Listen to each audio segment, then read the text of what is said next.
moment.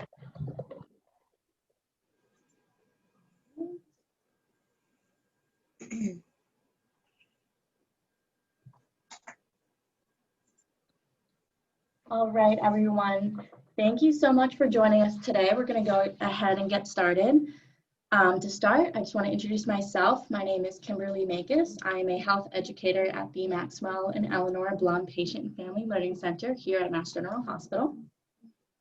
And my name is Mariam Daib. I'm also a health educator at the Blum Center. So welcome, everyone. And today's program is a special collaboration between the Blum Center and Mass General Hospital for Children. And before we get started, I also want to go over a few housekeeping items. So I would just like to note that this session is being recorded for educational purposes. So if you're interested in viewing this recording, it will be made available on the Blum Center website at massgeneral.org/Blum Center. Additionally, everyone is in listen-only mode. Everyone has been muted as well to eliminate background noise so that we can hear our speakers. If you have a question, please use the chat feature at the bottom of your screen. Only Blum Center staff, the co-host, and the guest speaker will see your questions. We will have time at the end of the session for them. Please do not share any personal medical information or questions in the chat. If you have a medical question, please ask your doctor.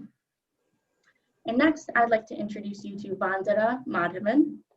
Dr. Madhavan is the clinical director of the Pediatric Infectious Disease and also an attending physician in pediatric hospital medicine and pediatric primary care.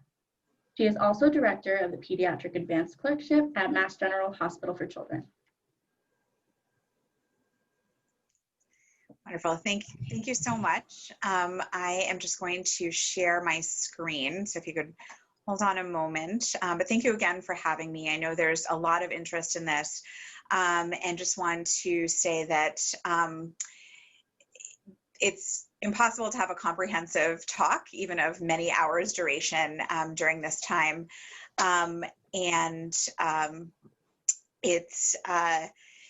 This talk, knowing that there's a wide variety of attendees, I'm going to be touching a little bit on background. I'm not going to go comprehensively into the literature or into diagnostics or treatment, but really trying to set background considerations, things that are informing decision-making about children and schools. And I will leave plenty of time at the end. I'm aiming to just spend about half the time on my slides and then half the time to answer questions. I'm sure that there are many. I just want to make sure before I start going, are people just seeing my title slide as a full screen right now? Is that okay? Perfect. Thank you. I have two monitors up and I can never quite tell what people are seeing of what I'm having here. Wonderful. So as per the introduction, I wear a lot of different hats, and in those roles, I've taken care of children with COVID-19 and MISC, helped develop protocols for infection control, diagnosis, treatment, and also done a lot of education to colleagues and the community. And so this is, I feel like I'm an expert in knowing what questions to ask, but I don't think anyone is an expert in COVID-19 as information is evolving. And so do want to start off with that caveat as well, that data certainly is as of now, but even recommendations I might be alluding to, they're evolving so quickly that these are considerations for thought, but that though this will be recorded and slides will be available, that they should be very much dated to August 27th. Wonderful. So again, I'm going to be talking a little bit about epidemiologic data just to ground ourselves as to how widespread the pandemic is right now, and talk a little bit about our experience here at Mass General Hospital for Children, and what we know about children in the setting of the pandemic, and then really talk a lot about considerations about infection and transmission in children, and things that we should be considering in terms of keeping our children and families safe. And like I said, plenty of time at the end for questions and answers. So just going through the data a little bit, we've all seen these numbers, but as of yesterday, we had over 5.7 million cases in the US and over 177,000 deaths, with new cases in the prior 24 hours, totaling over 37,000 and over 1,000 deaths. You can see that basically while, these maps that I've been showing for months now, first we had some cases in Washington, and then we had our Northeast cluster, and really now major population centers have high numbers of cases. It's really a widespread national pandemic. Just stepping outward a little bit, just looking at global numbers. So this is as of, yesterday. There have been nearly 24 million confirmed cases, knowing that testing is very variable from nation to nation, and over 800,000 deaths that have been confirmed due to COVID-19. And so looking at initial numbers in the global pandemic, we were saying that approximately 2% of cases were in children. Children is being defined as 0 to 18, although exact definitions have varied. Some counts go as high as 20. So we are catching the young adult population sometimes when we're talking about pediatric cases. The American Academy of Pediatrics is collecting state level data. And as of August 20th, I was refreshing and trying to get some information early this morning. I think they refreshed later on in the day, but there were over 440,000 confirmed cases in children in the US, which was 9.3% of all cases. And so we are seeing that more confirmed cases are in children, but I don't think that's a factor of changing viral factors or anything. I think it's because we are in some cases testing more, getting us, testing less ill patients, which therefore includes more children. And so we're getting a better sense. And I will be alluding to this a lot in that we still don't have a great handle of exactly how many numbers of cases we have, whether in adults or in children. So without that large denominator, it's really difficult to say what percentage of cases are in children. But I will be talking a little bit how it's different and how we need to really think about SARS-CoV-2, the virus that causes COVID-19, as different from other respiratory viral infections. I wanted to mention MISC. Just want to make sure I didn't miss a slide. Sorry. So MISC, or multisystem inflammatory syndrome in children associated with coronavirus, or it had been called PMIS, pediatric multisystem inflammatory syndrome, began to be reported in Europe, starting in the UK, and then in continental Europe in mid-April, approximately 1 month after their initial surges, and then in New York City and the rest of the country starting in May. But New York City was really the first to put out a health department alert. There's a wide spectrum of illness in children with MISC. They typically have fever plus respiratory, GI, neurologic symptoms, rashes, conjunctivitis, edema or swelling. It can really present in a lot of different ways, not the typical respiratory infection that we think about with acute COVID-19 infection that's really been talked about in adults. They can have severe elevations in a number of inflammatory markers. They do have severe elevations, but they can present very severely with shock, requiring significant cardiac or ventilatory support. They can present like Kawasaki disease, which is an unusual inflammatory syndrome without a clear etiology, but presenting with a lot of these symptoms with fevers, with conjunctivitis, with rashes, etc., but can cause widening of the coronary arteries, the arteries that surround and supply the muscle of the heart. And some patients are presenting more mildly with less severe symptoms, with more laboratory anomalies.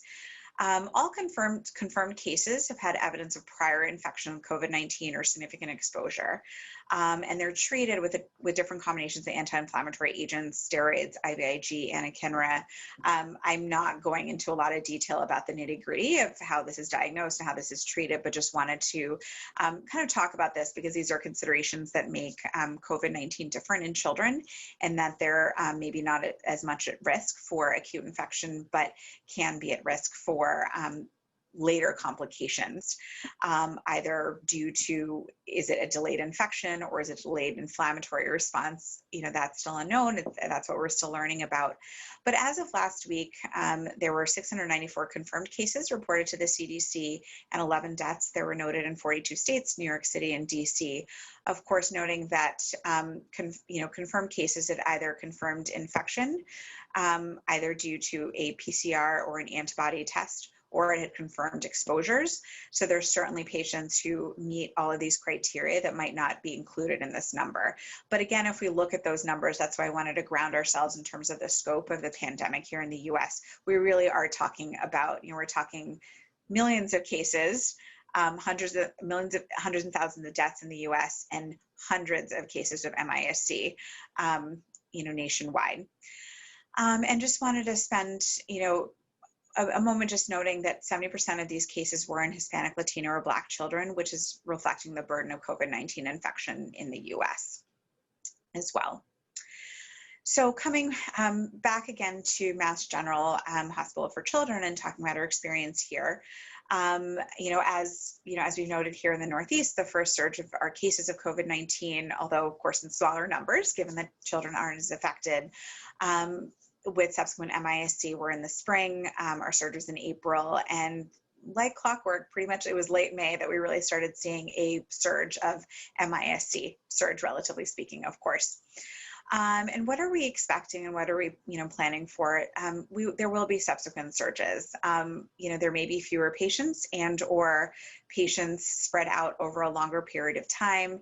It's really dependent on the exact degree of state and countrywide interventions, such as mask wearing mandates, social distancing measures, business restrictions, and business including schools as well, in terms of how much exposure we all have to others to see, exactly, when this comes. And again, these are all, I didn't even put images here because this is all prognostication at this point. And so we're continuing to, think about the larger picture in terms of what to expect. And we're also reevaluating and updating diagnostic and treatment protocols for both COVID-19 as well as MIS-C.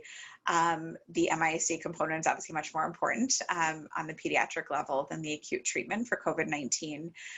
We have a multidisciplinary group, including infectious disease, cardiology, rheumatology, hematology, primary care, pharmacy, thinking about all of this. And for patients who are admitted to the hospital with MIS-C, we have a daily inpatient meeting to review current cases to really ensure we're all sharing our updated knowledge as we all learn, from this.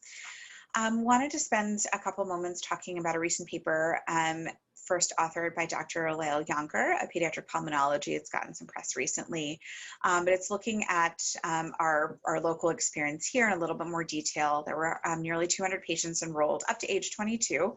As I mentioned, children can sometimes have a little variable definition, but these are patients who have been consented to obtain specimens, nasopharyngeal specimens, blood specimens, et cetera.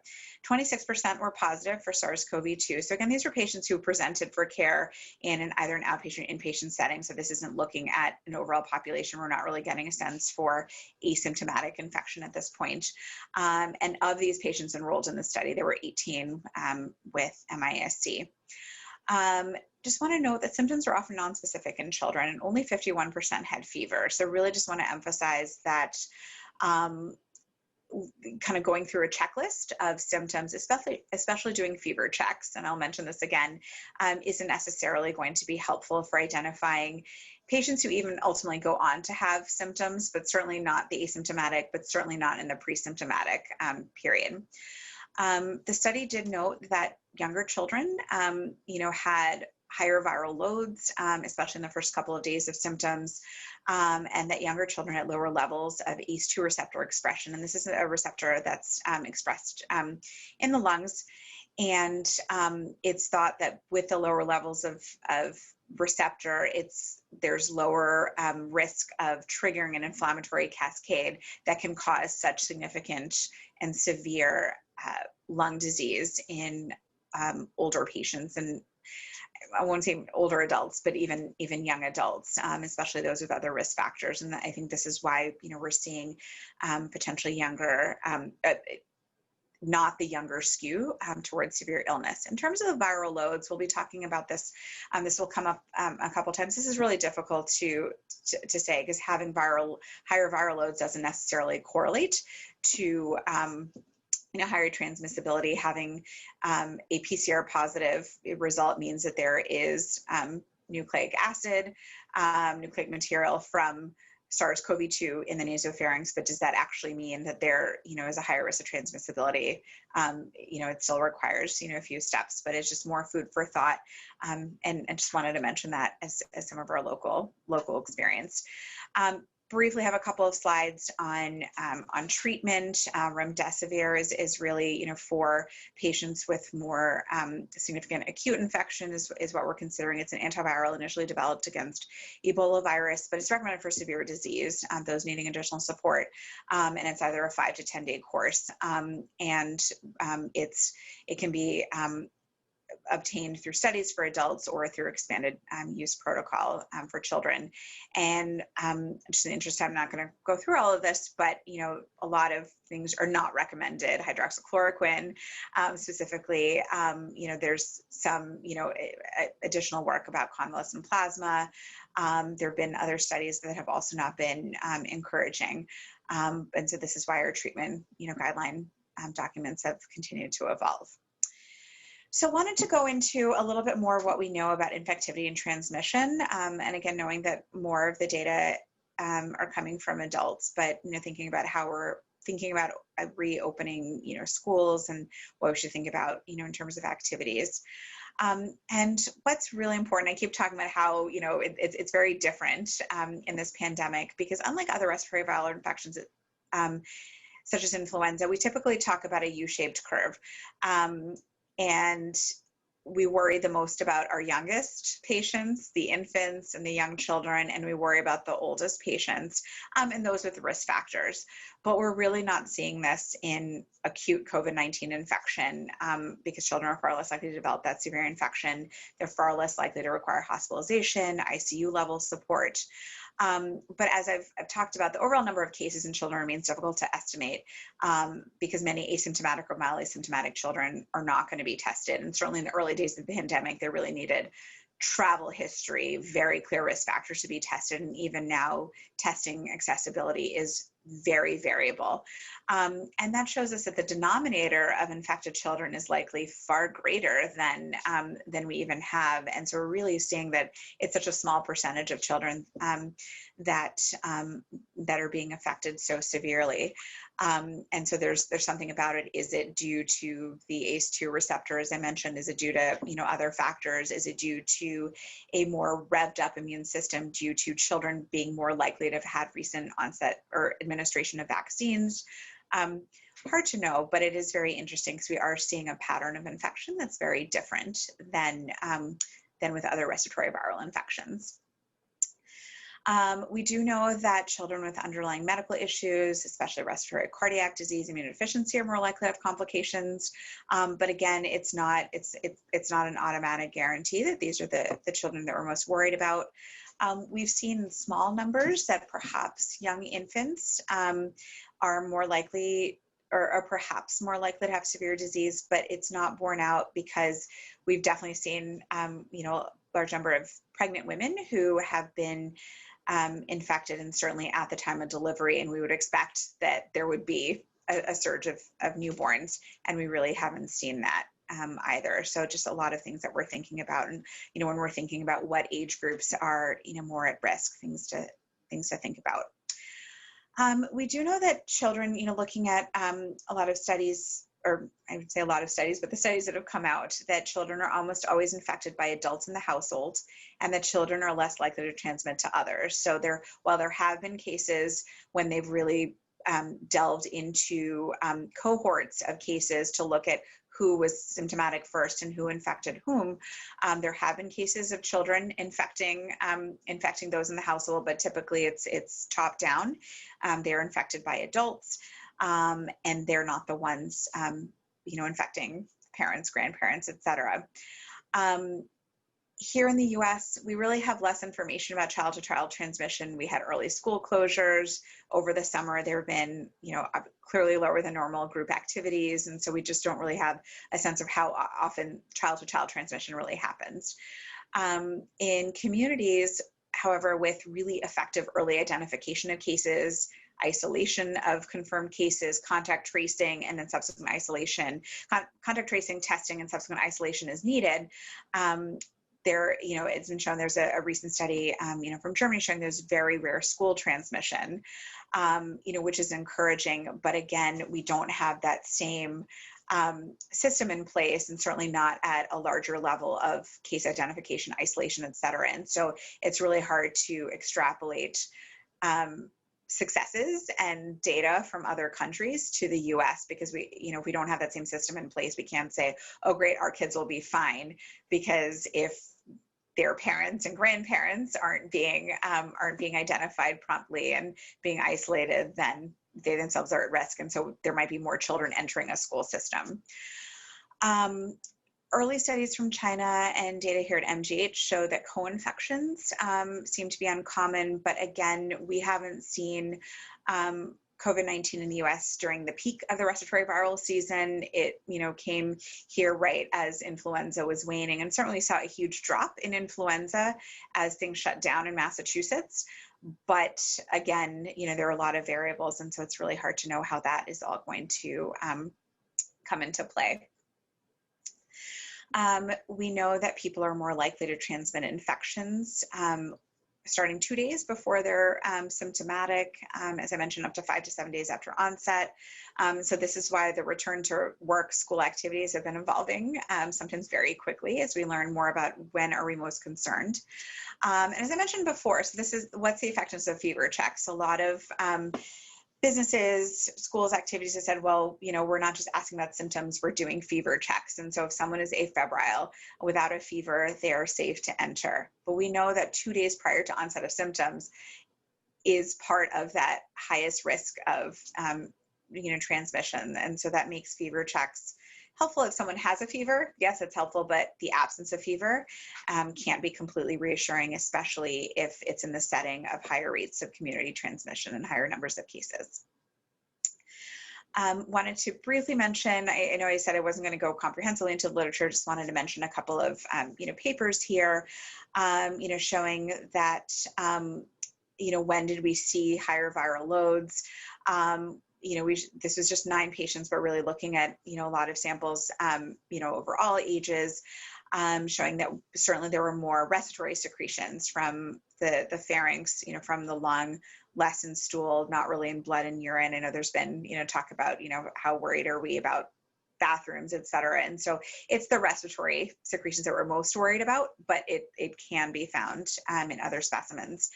And showing that because sometimes testing that's offered is not the PCR looking for actual nucleic acid, but is looking for antibodies, that about 50% of patients, and I'll have another slide later, start having antibodies by day 7, all by day 14, but a positive antibody doesn't necessarily show a decline in viral load. And so having antibodies doesn't necessarily imply prior infection and that you're over it. It might actually just be another way of diagnosing a more recent infection and potentially still reflect a time when someone might still be infective. This was just talking again, going into a little bit more of the numbers about transmission. This was a study of 100 patients, including children as well, in Taiwan with confirmed COVID-19, and really exhaustively looking at their close contacts. So looking at nearly 2,800 close contacts. The overall attack rate was 0.7%. Unsurprisingly, it was higher in contacts with household exposure, but again, emphasizing that it was that pre-symptomatic period through, the first, 5 days or so. And there were no cases in nearly 900 contacts who had exposure after 5 days of symptom onset. And so really, really thinking about, this period right before and right after infection. This was a paper, published from Singapore, looking at 157 patients with confirmed infection, and 6.4% of them had acquired infection from pre-symptomatic contact. So kind of looking at the other way, looking at confirmed cases and where do they get it from. And this looked at exposures, and this showed that exposures were up to 3 days prior to symptom onset. So just thinking about all the different variables, all the unknowns, that we can say that a healthy person without any symptoms cannot be guaranteed not to be transmitting, especially if they've had risk factors such as being in a community or having traveled to a community with high COVID-19 transmission. This was in a very early paper, just kind of looking at those antibodies, showing that antibodies show up early, but don't necessarily imply that it was a past infection. I'm happy to go back to these slides to look at this again. I won't go into this in detail, but just showing, rough summaries of, where we were, sort of at the tail end of our surge, looking at, what are the seroprevalence rates, like looking at antibodies, again, not knowing, having an antibody, is that really reflective of past infection? How long does antibody protection last? What do we need for herd immunity? We don't really know. And so this is why we're not really getting a sense, is it enough to say I've had COVID-19 infection before? There was the first report just this week of a patient who had confirmed COVID-19 infection who was sick again with COVID-19. So reinfection is possible. So who is, there is a thought that more severe infection definitely leads to a more robust immune response and more robust antibodies being produced. But does that mean more robust antibodies being present for a long enough period of time to consider a person protected? A lot of questions as we move forward. So school considerations, ways to keep children, families safer. Just want to mention, people have seen, the flattening the curve a lot. And just want to mention that, without protective measures such as social distancing, mask wearing, et cetera, the concern was that the curve would spike really high. But remember, flattening the curve was never about decreasing the overall number of cases. It was about spreading the number of cases over a period of time, not to overwhelm the healthcare system. And so these cases are there. And so as they're spread out, because we haven't overwhelmed the system, many people are still non-infected, have been uninfected by COVID-19 and are still vulnerable. So which is why we expect future surges, and we may need multiple iterations. And again, they might have variable heights and lengths, but just continue to remember that this was not like a one and done, yay, we're done with the surge. We're done with surge number one, and we have to think about what future surges might look like. So kind of stepping back from the medical, side of things, as a pediatrician, as a primary care pediatrician, as a parent of 2 boys who turned 9 and 7 during the spring. We know that online learning is less effective, in younger children. The socialization aspect of school is really important. And there's so many other benefits, beyond strict academics of school as well. A lot of children get meals, not just lunch, but breakfast as well, from schools. They have access to mental health resources through school. And then there's that added aspect of identification of struggling families. It's not just the services that they might already be plugged into, but being able to see a child and worrying about, is this family struggling? Could there be, neglect, abuse? Is there just something, do they just need someone to talk to, et cetera? I didn't include the specific data here, but there are definitely clear reports that reports of child abuse have plummeted during the pandemic because schools and teachers and other educational professionals aren't seeing kids in person and don't have as many opportunities to respond and identify children who may be struggling. And so all of this just really, helps think that there needs to be support for different recommendations, prioritization of in-person school for younger children who really can't learn remotely, and those at risk, those who don't have resources at home. And resources, I specifically didn't say what, is it they don't have the technological resources to be able to, each child have a computer or iPad, being able to work? Do they not have Wi-Fi at home? Or could it be resources in that they really, parents are out of work and, they can't even go to school drop-offs to access meals, et cetera. And also children with additional learning challenges who really benefit from having in-person, additional therapy, whether it's speech therapy, PT, OT, or, specific additional learning support. So we really have to think about, from the global perspective, what are we missing by not having our children in schools? And on the school side, there's, a lot of, things, obviously, those of you who are, parents and guardians are, hearing, from various school systems about, what they're doing about ensuring safe learning environments. It's about making sure there's appropriate distancing and room capacity, thinking about indoor and outdoor spaces differently, trying to do outdoor learning, which is a little laughable when you think about going back to school in mid-September in New England and not knowing exactly how long that might be feasible, but knowing that in indoor spaces, thinking about adequate ventilation to minimize respiratory droplet transmission. I included restaurant in parentheses to remind myself to talk about the study that really showed that in a restaurant early on in the pandemic in China, where there was, a single case, but there was very poor ventilation, that multiple people outside that 6-foot window were infected due to different airflows. And then thinking about specific activities, not really saying, okay, school is either open or it's out, or after school activities or enrichment activities or in or out, but really thinking about, we know that singing, singing, yelling, et cetera, but singing is going to, release more respiratory particles into the air. Wind instruments, obviously a greater risk. Contact sports, where there's, people in close proximity, are obviously very different than perhaps a piano lesson that is done, virtually, or people playing stringed instruments on either, side of a large room, or sports where there is no contact and people, can participate more individually. We have to think about the availability of PPE. It's not enough to say like, oh, children are required to wear a mask or teachers are wearing a mask. But what happens if the mask, gets dirty? Are there going to be replacement masks for children? What's going to be the contingency plan, for everyone involved?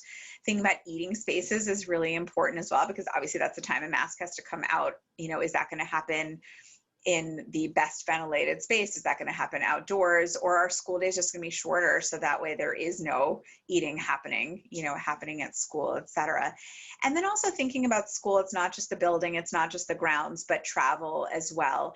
What are the plans for drop off? Is it going to be parents drop off, let kids out and never come out? What's going to happen on school buses? What are going to be those spaces where there could be increased congregation? And making sure, we're not just thinking about teachers being protected with PPE and having, adequate support, but thinking about bus drivers and crossing guards and everyone else, supporting getting kids to and from school as well. So really, educating ourselves about what our school systems are doing to make sure, and knowing that these are all surmountable obstacles that can happen, but just to make sure all of these, questions are being addressed. And what can we all do? And just want to say, again, masks work. Have a number of examples here. We have Mass General Brigham data showing that after implementation of our universal mask policy for staff, there were no hospital-acquired infections among employees. You may have read, in the news about the hairstylist in Kansas City who worked while actively sick. This wasn't a pre-symptomatic, exposure. They were actively sick, working, took care of dozens of clients among them. And you think about this isn't like, oh, they were 6 feet away. They were talking. They were like literally in someone's face. But they wore masks, and there were no cases transmitted from those stylists. I didn't even include this here because, again, these are WHO guidelines. They haven't been implemented, here.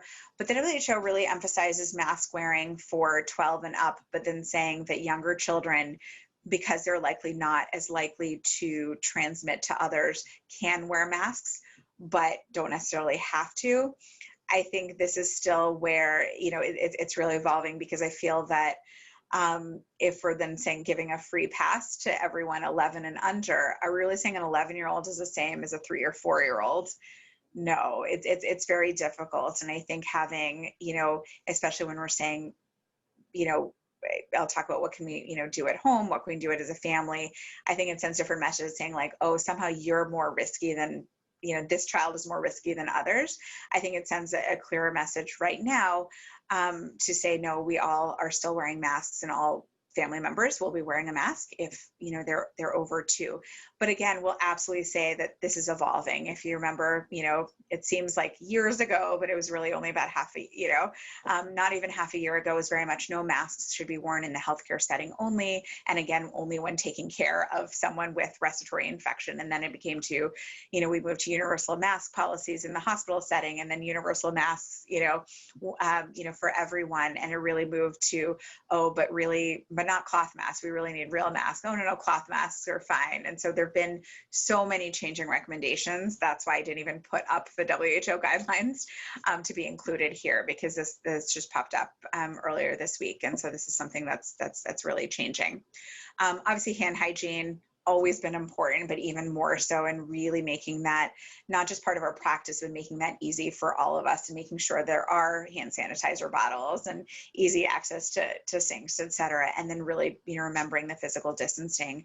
I'm sure we've all seen the diagrams of exactly how far particles can travel. If one person's wearing a mask and the other isn't, depending on who's coughing, et cetera. But if we're all staying farther apart, and also trying to stay outdoors as much as possible, which I also realize it's the end of August. The days are becoming shorter. The weather's, becoming cooler, becomes easier said than done in Boston. And so a lot of stuff here, a lot of, different things, food for thought in terms of how we can help children. And I think it's really important to model for and practice with children. Don't say like we're all wearing a mask, but have them show you like, where are you keeping the mask? How are we cleaning the mask? How are we keeping track of our mask? Wearing the mask properly over the nose and the mouth. Demonstrating correct and frequent hand washing, and not just, so I think both of those are important. Doing the hand washing properly, not just a quick run, but really, counting for 20 seconds, singing their favorite song, but doing it frequently. It's not like, oh great, we washed our hands and now we can kind of forget about it, but really saying like, I did something, I really should wash my hands again.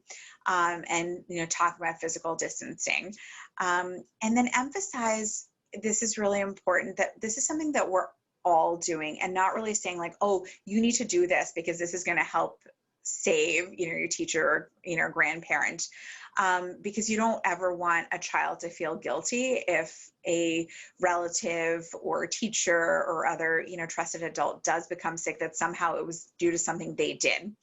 And making sure these are developmentally appropriate explanations, knowing that, a younger child might have magical thinking and really think like, oh, I didn't wear a mask yesterday, and then I saw, grandpa today, and then, next week he gets sick, and so it must have been because I didn't wear the mask, because they're not going to know, all the nuances of what we're doing. And so really emphasizing, we're all doing this just to keep everyone healthy. This is not really putting the burden of like, oh, you don't want to get your teacher sick. It's like, no, remember, we're doing this at home. We're doing this when we go outside. This is what we do at school too. And really emphasizing that as well. And also acknowledging that this is hard, not saying like, oh, this is fine, we'll get through this. I mean, positivity is great, but we also need to acknowledge the truth that this is hard for all of us. And acknowledging, asking them, what have you missed? Acknowledging what you yourselves have missed, and not feeling you have to put a positive face. Children, pick up on, unseen, unsaid stress, not unseen, I should say unsaid stress, unexpressed stress. And so they will pick it up. And so it's okay to say like, you know what, this has been a really tough day because I wanted to do this and this couldn't happen because of this. Like, you know what could make us better? What are some, talk about silver linings, talk about what they're grateful for. But sometimes just, it's okay to say, this really is hard. This really sucks. Shall we have ice cream for dinner tonight? And just acknowledging that and trying to find little ways to have fun. And then recognizing the different signs of stress in children, that especially younger kids aren't going to come say, you know what, I've been really worried. I think it's really been hard for me not to be socializing with my peers. This is why I might be stressed. They might not be sleeping well. They might be clingier than usual. Younger kids might be regressing more. They might be angry. There might be more outbursts or temper tantrums. There might be more somatic complaints, like it's not I don't want to go to school, my stomach's hurting, but just like my stomach's hurting, not for any reason. And just so trying to, being aware of that too, that this is hard.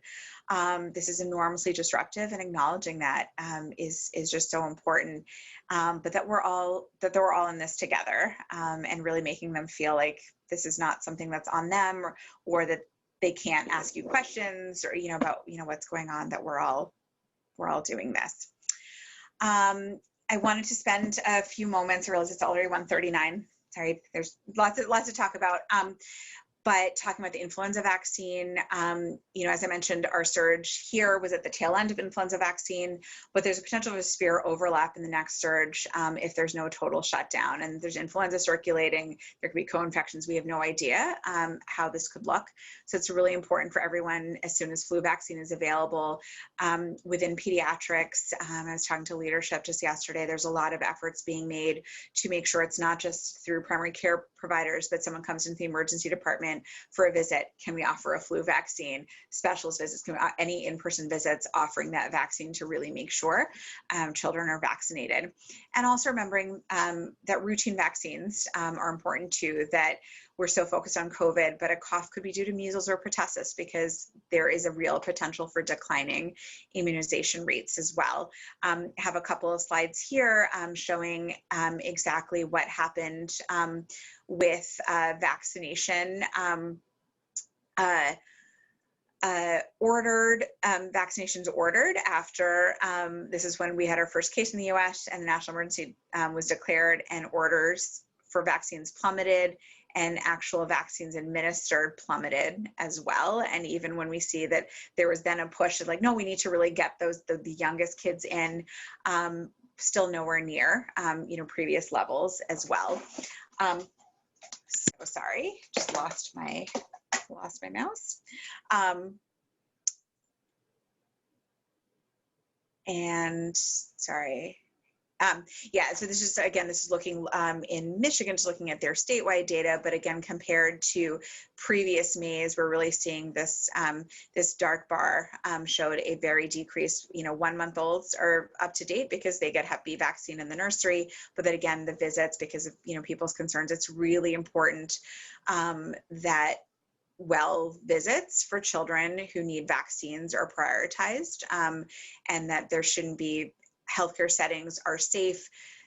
Every setting, whether it's a hospital or an outpatient clinic, we've all been implementing measures to make sure that we're limiting people in waiting rooms and cleaning rooms, making sure they're infrequent uses of an individual room in particular, making sure sick patients are not coming into spaces with well children, et cetera. And so healthcare settings are safe, and it's just really important to make sure kids are brought in for their vaccines.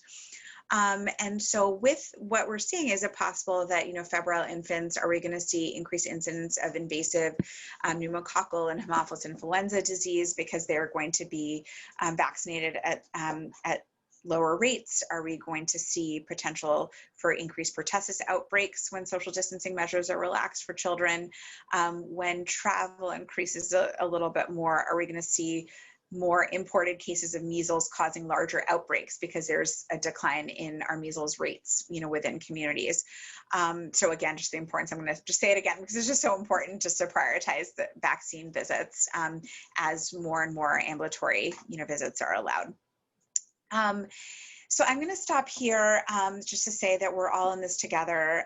So it's just really important to take care of yourselves and your loved ones, and really do what's best. There are so many individual factors, so many unknowns at this point, but I hope that this was helpful in kind of thinking about what considerations we should all be looking at while thinking about decisions for our children and our families. So say thank you and open this up for questions. Yes, thank you so much, Dr. Madhavan, for the interesting and informative presentation. So we'll start out and we'll transition into questions.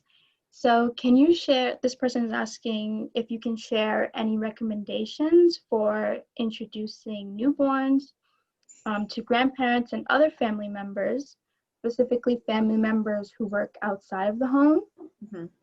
They heard that grandparents should quarantine for 2 weeks before meeting the baby. Do you know if that's true, or if you have any thoughts on that?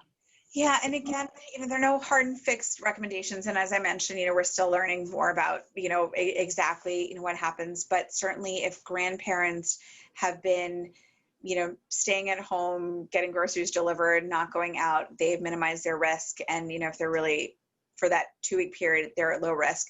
The travel is definitely concerning, so certainly if they're local grandparents and it's a car ride, it's one thing. It's another thing if they have to then go for a longer car ride, maybe stop in rest areas, pick up food, and then air travel brings up other, more potential, even if the airplane itself has been cleared, cleaned well, and, there's clear spaces in between, there's still more travel happening to and from the airport. So those are all, things that really have to be, weighed, sort of individual risk benefits, great to talk with, with your own specific physician team or teams, both for parents and baby and grandparents to think about. I would say that, testing is helpful, but again, testing is not 100% and it doesn't reflect the travel, period. And so it still could cause risk. And so for those who work outside the home and really can't quarantine all that time, but are able to, visit without traveling, I would say potentially still wearing a mask, great hand hygiene, wearing a mask, really trying to minimize contact, and remembering it's not just about the baby and the grandparent, but the newborn is clearly not, being presented by him or herself, but the parents as well. So really making sure that the grandparents are, protecting the parents, as well, or, other family members. So it, certainly there are ways to mitigate the risk, but it really has to be an individual decision about personal risk factors as well in terms of health conditions. We have another interesting question here. Has there been any discussion or preparation for children who currently have OCD or other anxiety disorders as they go back to school and are encouraged to avoid potential germs? That's an excellent question. And I can't comment specifically about how that's being addressed. On the one hand, I would say, I've been counseling my patients with, underlying, certain underlying immunodeficiencies, saying that, if they're more at risk for respiratory pathogens, actually, this is a safer time to go back to school because everyone is wearing a mask, because surfaces are being cleaned so much more, and there's less of a concern of, someone coughing, someone, touching a surface, someone being in, close contact. And so, in some ways, it's all about the anticipatory guidance, and just like, for any first day of school, it's about like, oh, let's talk about who your teacher is and who do you know in your classroom and what to expect, et cetera. That can be, a way to address it, that look at all of these things. We're all thinking about germs, right now, we're all doing things to minimize transmission, and that could help. But again, I'm not, a mental or behavioral health specialist, so I don't want to comment more specifically about children with specific medical conditions. Thank you for that. Let's see, there's a lot of questions here. The chat is very active. I haven't even clicked over to see. Very active. Someone asked, my grandchild is 3 and there are about 11 children on our street she normally plays with. My granddaughter wears a mask, but the other children do not. So I'm reluctant to let her play with them. Should I continue to keep her isolated from other children given that they don't wear a mask? She's a very social little girl and is getting somewhat lonely. I think that's a very relatable question. Yeah, no, absolutely. And I think I'll spread that out because, again, I don't want to comment on one specific child, not knowing, underlying, medical history, things like that. But again, it's all about, different levels. It's not a, one size fits all, teenager can certainly go on a bike ride with, a best friend, and can be hopefully trusted to, continue to wear masks and stay far apart, and say, no, you're not stopping for, a picnic. You were just going and, coming back. A 3-year-old, it's much harder to stay out of, each other's faces. But again, being outside is, very different. So if it's like, hey, yes, we can all go, they can come, a couple of kids can come to, your granddaughter's yard, so there can be closer supervision, and maybe kick a soccer ball around or something like that is very different than saying, oh, let's go inside with all 11 kids on the street. So it's all about kind of thinking about what you're comfortable with. And I will say, being, knowing that they're all 3 and being outdoors, and if it's just a couple of them, very different than all of them. And you can kind of play around with it, and maybe even talk to a couple of more trusted families, and talk about creating a pod where everyone is following similar measures, and everyone feels mutually safe among each other. Yeah. There was a question here about just your general thoughts on riskiest places to avoid in terms of transmission. This person has a newborn baby as well. If you can. So it's all about the smaller spaces with more people and worse airflow. So, being in a car, with multiple people with, without masks is obviously, more dangerous than being in a large, train compartment on the T with maybe only 2 other people who are literally on the other side of the compartment, than you. But again, there's not the same kind of ventilator capacity. But then if you're in a building, like in a medical setting, for example, like they've all, all the HVAC systems have really been vetted. Actually, the office I'm sitting in now, initially when a respiratory illness clinic was going to be opening 1 floor down, initially we were told, like, oh, you're being kicked out indefinitely from this floor, for admin space. But then everyone came to look at the airflows and the patterns, and they said, nope, it's cleared that, there's no shared flow. So again, a medical setting, where everything has really been vetted, or a school setting where there has been review and a very transparent summary of those results to say that, these are safe spaces, is very different than going to, a small, commercial, building that may not have been vetted in the same space. And so a large, big box store like Costco, BJ is very different than, little small boutique. So it's all about the size of the space, the number of people there, are they wearing masks, but then also thinking about what kind of space it is too. So I would say a small exam room in a medical center that's been thoroughly vetted is far safer than, say, a large restaurant space that you say, oh, great, we're open, we're clean, but you don't know about the airflow, because the airflow really comes into it just as much as like surfaces and, what people are doing, for themselves. So I know I touched on a lot of different things, but I hope that answers the question. Yes, let's see, there's a bunch of questions here. I know, I see that the tally keeps rising. I know. Let's see. How do you suggest helping mitigate risk in toddlers who are too young for masks? Mm-hmm. So again, it's about thinking about what other people are doing and what the risk is from others. And so, minimizing, time in, especially indoor spaces, but just around, around crowds, around people who aren't wearing masks, around people whom, you don't know. So again, being in a, family setting, or even having family visits from different households, when each household has been, being safe, is very different than saying, oh, I'm going to bring my toddler to go to a block party of, maybe a neighbor who we don't know as well. But again, it's about minimizing the number of people, exposures, et cetera. And of course, in daycares, in preschool settings, the littlest ones aren't, wearing a mask.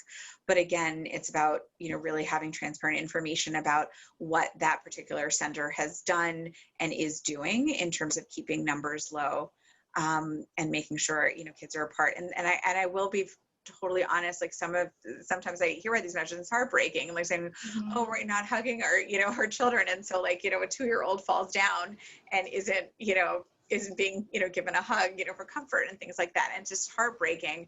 And it makes it even harder because it's not something that a 2-year-old can easily explain. I mean, it's hard for me to, grasp that we're not doing this, but again, it comes down to what's best for the family. If having the child in daycare allows parents to work and, the family to function, that's necessary. And there are, safe daycare, situations with smaller numbers, with, appropriate screening, et cetera. So it's all about individual, factors. Yeah. And on the topic of the importance of transparency, a parent is asking, what questions do we need to be asking our school systems to help kids stay safe? Like, what are the main questions we should be thinking about?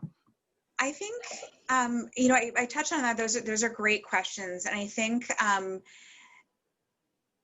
making sure they've touched on all of those aspects, like I talked about, not just what's happening in the classroom and what does a classroom layout look like, which they should be doing, but has there been outside review of ventilation systems and spaces, for everyone? But what happens, like, are they going to have meals in the school? What's going to happen? What kinds of other activities? Like when they say, oh yeah, we'll only have gym outside, but then what happens? Like, is if it rains, or if there's snow, like is gym canceled? Are they going to say, oh, but our indoor gym is fine, but we're only going to have, we're going to do it in shifts and have gym over the course of the whole day. So there can be smaller numbers, or they're going to say, oh, we'll just have everyone in. Have they really thought about all of the different if-then situations? I think is really important. And also thinking about the, like I said, the before school and after school, how are kids getting to school? How are they leaving school? How, what's happening on the bus? What's happening, if kids are being, picked up, dropped off on a school bus? What happens to walkers? Like, what's the oversight? And I think the oversight is really important too. Who is ensuring that, kids are wearing masks and are staying apart? Like, what are the measures? And instead of saying, oh, we will make sure that kids are apart, like, how is that actually happening? I think is really important. And also knowing about,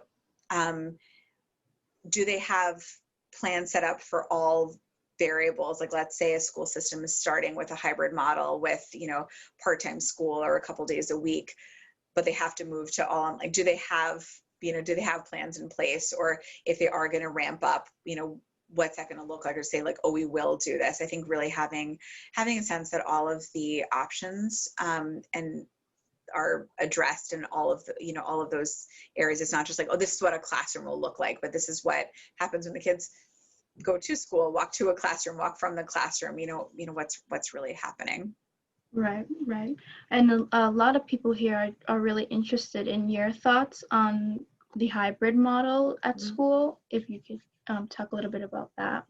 Yeah, and so I know there's been a lot, but some discussion saying that the hybrid model is worse because it actually exposes you to more people than just going to school, full time versus, or like in person, versus that, because those kids then still need to, be at home or, or aftercare. But I would argue, and I think there might potentially be, some situations where a hybrid model really means that every day a kid is in with a different cohort of kids or is in a different environment, et cetera. But one could argue like they're going to school, but if it's a hybrid model, that hopefully means there are fewer kids in each class at any given time. So they're not going all at once for full-time in-person learning. And so it is lower risk when they're there.